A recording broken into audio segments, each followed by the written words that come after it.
ZDTech. 3 minutes pour tout comprendre.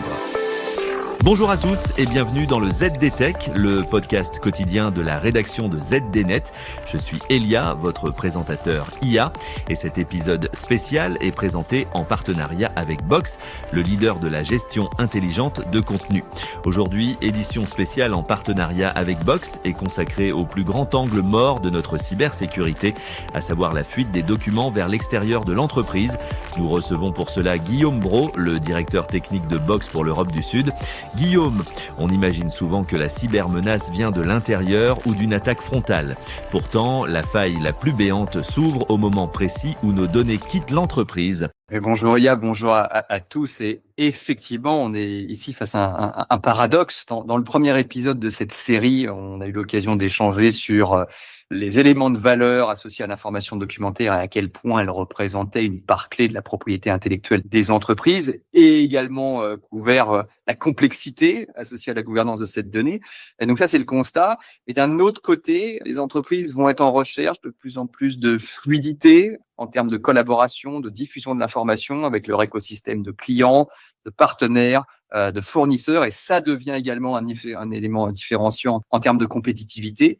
Et donc, il faut qu'on arrive un petit peu à réconcilier ces deux mondes, où d'un autre côté, j'ai énormément d'informations qui ne sont pas forcément gouvernées, et d'un autre côté, le besoin vital pour l'entreprise de permettre d'interagir avec ces informations, de diffuser ces informations, et notamment à l'ère de l'IA, qui rajoute, je dirais, une composante supplémentaire qui va faire vivre ces informations. C'est une réalité incontournable.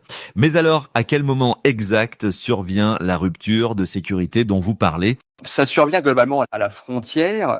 Le risque est aujourd'hui, bien évidemment, l'exfiltration d'informations qui ne devraient pas être extraites de l'entreprise. Et je dirais, le constat qu'on fait, c'est que les directions informatiques ont investi massivement ces 10, 20 dernières années autour de la protection de leur système d'information de façon holistique, que ce soit les réseaux, que ce soit les postes de travail, que ce soit les authentifications des collaborateurs.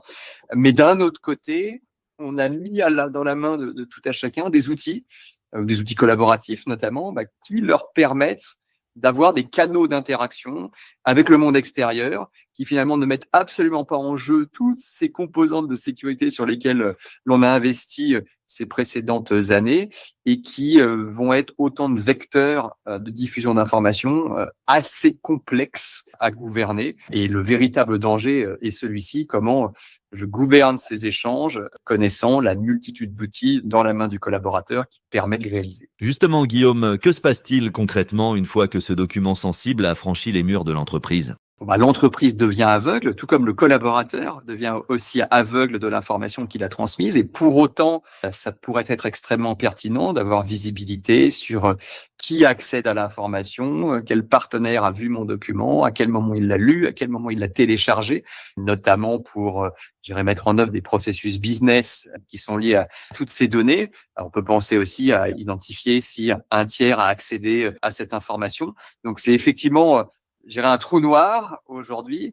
On ne sait pas ce qui se passe, ni à la source, c'est-à-dire qu'on n'a pas forcément capacité d'identifier l'information qui est diffusée. Et bien évidemment, une fois qu'elle est diffusée, nous n'avons aucune visibilité sur son cycle de vie. Mais attention, face à ce constat, la réaction épidermique d'un décideur serait de tout verrouiller, au risque de paralyser les métiers. Comment éviter ce piège ?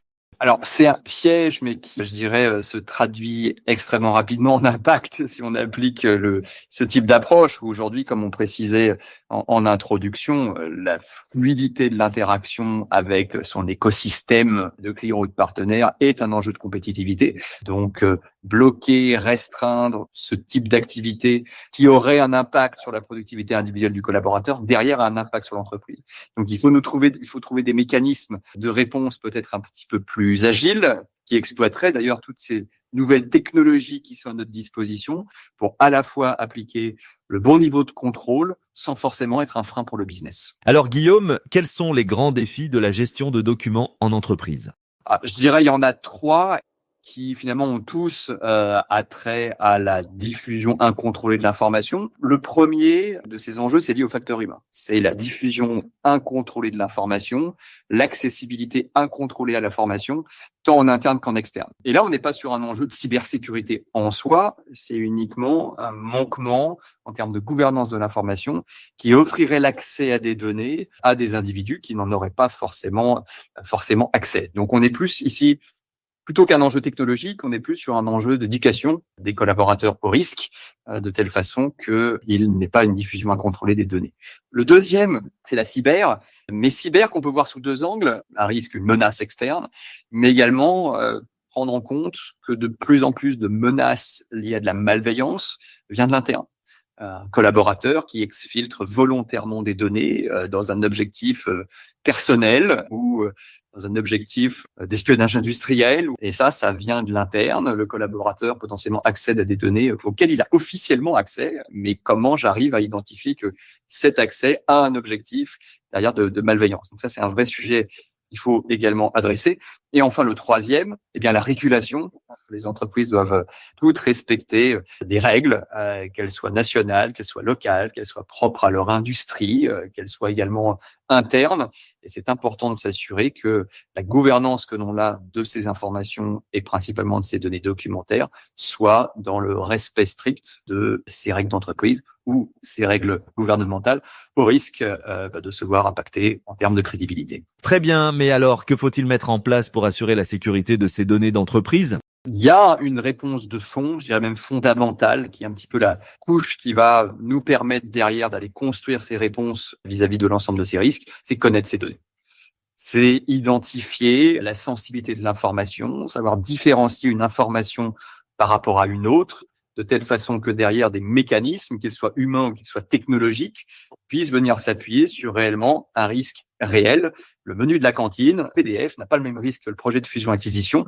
Et donc, il faut avoir cette capacité de venir différencier ce type de contenu, notamment à l'ère de l'IA. L'IA devient un nouveau vecteur d'accès à ces informations. Ce n'est plus un humain qui accède aux données, c'est une machine qui accède aux données. C'est assez compliqué pour elle de faire cette différence entre de l'information de confiance, de l'information sensible, de l'information finalement invalide ou périmée. Et donc, cette logique de classification de données est extrêmement importante. Ça fait partie du cœur de notre métier aujourd'hui chez Box, d'adresser l'ensemble de la chaîne, je dirais, du cycle de vie documentaire, en commençant par l'identification de la typologie de l'information, qui me permettra derrière de venir appliquer des garde-fous pour me protéger de cybermenaces, pour me protéger de malveillance interne, pour assurer que mes typologies de contenu les plus sensibles soient bien en accord avec les réglementations en termes de rétention de données, par exemple, pour faire en sorte que l'entreprise soit le plus conforme possible et que seule l'information qui soit de confiance puisse être diffusée, notamment à travers des canaux externes. Et voilà, normalement, on a fait le tour du sujet. Merci Guillaume Brault pour toutes ces précisions. Et pour en savoir plus, rendez-vous sur notre site zdnet.fr et retrouvez tous les jours un nouvel épisode du ZDTech sur vos plateformes de podcast préférées. ZDTech. 3 minutes pour tout comprendre.